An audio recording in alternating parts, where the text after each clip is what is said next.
this is Bonnie from Backward Story, and today I want to show you the Barnes & Noble exclusive edition of Save the Date by Morgan Matson. It is a signed first edition, which means that every copy comes with a signature.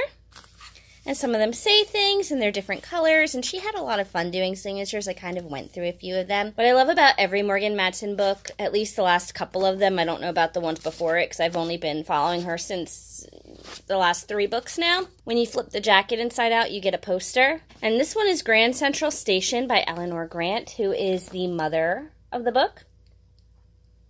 And she writes this comic strip called Grand Central Station, and it is about the family, and it follows them growing up, and they are about to do their final issue, and so that is what they put as the poster when you take the jacket off. And this is how your flaps look. Take a peek underneath.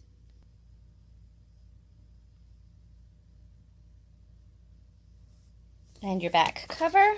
And you've got a dog, which is funny because there actually isn't a dog in the book. The family doesn't have a dog, and Good Morning America decides to loan them a dog because there's a dog in the comic strip, and hijinks ensue, so there's a lot going on with that. So the dog does play a part, but not a huge part in the book. And this is the book without the jacket. It is just simple and classic and black and white.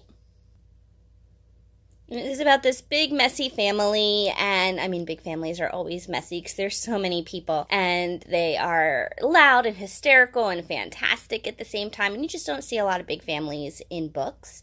And everybody is home for the eldest sister's wedding, and the Grand Central Station comic is coming to the end, so Good Morning America wants to come over and film the family, and the wedding planner has been arrested for embezzling, and the wrong stuff is arriving, and so it's just this crazy weekend, and stuff is going wrong, and the book takes place over the course of a weekend, and I actually don't want to share too much about the bonus content because it's pretty spoilery, but you get a lot of it. Like, this is quite a nice chunk of stuff. It's not just 1 or 2 pages like normal.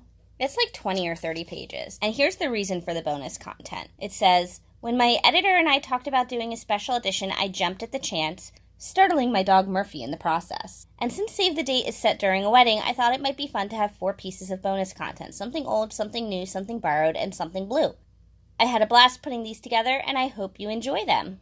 And so the first story is Something Old. It's a prequel. It is about Linny and Rodney before they got married, and it takes place over Thanksgiving weekend, so this is the Something Old story. And here's the Something New story. It says, I thought it might be fun to include a scene that made it through all first 4 drafts before it was cut in draft 5. I love this scene, but it slowed things down too much, but I always had a soft spot for it, and I'm happy to be able to share it with you. And I won't tell you what that scene is, because it's a little spoilery and definitely a little different in the finished version. And honestly, I think this story kind of changes the tone and the feel of certain characters and the way they interact with one another. So I think it was the right decision for it to go because it definitely changed the pacing and the story itself.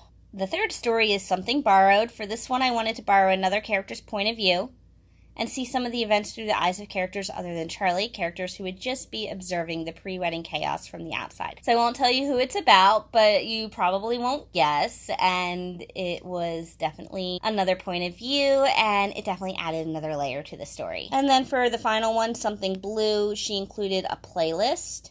The playlist is what has always felt to her like the soundtrack to Save the Date. The songs she was listening to while writing, the songs that just captured the feeling of the story, songs that she thought would be on the rotation on Charlie's playlist. So I won't show you that because it'll be a surprise. But you get so many goodies if you buy the exclusive edition, which you usually don't get that much stuff. You usually get 1, maybe 2 things, or maybe a 2 or 3 page thing at the back. This was like 20, 30 pages. You got 3 stories and a playlist. Like, one was an actual story, one was a cut scene, one was an entire scene that got cut, one was like a little story, one was a cut scene, one was another point of view, you got a soundtrack, you got so much stuff. Plus, it's signed. I don't know if the signed copy is exclusive to Barnes & Noble or not, or if it's just the entire first printing was signed, but that is pretty cool and fun. And if you like Morgan Matson, then you definitely are going to want these extra things because it really adds another layer to the story. So that's everything from me today. I will talk to you guys again soon. Bye!